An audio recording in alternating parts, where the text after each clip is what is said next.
Nellore యూసీఎస్ఆర్ government medical college నందు forensic doctor Suresh Nellore ప్రభుత్వ సర్వజన ఆసుపత్రి మార్చురీలో పనిచేసే పోస్ట్ మార్టం అటెండర్ మానసని మానసికంగా శారీరకంగా వేధిస్తున్నారని ఆమె ఆరోపించారు. దీనికి సంబంధించిన పూర్తి వివరాలు ఇలా ఉన్నాయి.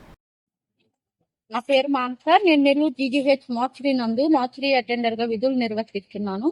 నా department of forensic medicine associate professor అయిన డాక్టర్ ప్రముజుల సురేష్ గారు నన్ను గత కొద్ది రోజులుగా శారీరకంగా మానసికంగా కులం పేరుతో అబ్యూజ్ చేస్తున్నారు. విసిరా కట్టే సమయంలో రూమ్ లోకి వచ్చి ఎక్కడ పడితే అక్కడ చేతులు వేయడం, ఎందుకు సార్ ఇలా చేస్తున్నారు అంటే, నీకెవరు లేరు కదా, మీ అమ్మ లేదు, నువ్వు ఒక్కదానిమే ఉండేది, నీకు పెళ్లి కాలేదు, ఎందుకు నేను అన్ని చూసుకుంటాను అని చెప్పి నాతో వల్గర్ గా మాట్లాడుతున్నారు. నా తోటి ఉద్యోగస్తుల మధ్య కూడా నన్ను కులం పేరుతో మాలోదానివి, నీకేం అవసరాలు ఉన్నాయి, నేను చూసుకుంటాను అంటున్నాను కదా, ఎందుకు నువ్వు అని చెప్పి తిడుతున్నాడు. నేను ఎప్పుడైనా మంచి బట్టలు వేసుకొచ్చినా కూడా, నీకు అవసరమా ఈ బట్టలు, ఇలాంటి బట్టలు ఎందుకు వేసుకుంటున్నావు, అలాంటి బట్టలు ఎందుకు వేసుకుంటున్నావు అని తను అధికారికంగా నన్ను తిడుతున్నాడు. నేను చైర్లో కూర్చున్నా కూడా తను రాగానే కింద కూర్చోమని చెప్తాడు. ఎందుకు సార్ ఇట్లా చేస్తున్నారు, ఇది పద్ధతి కాదు అని చెప్పి నా తోటి ఎంప్లాయీకి కూడా నేను మాట్లాడిచ్చాను. అయినా సార్ ఏం తగ్గడం లేదు.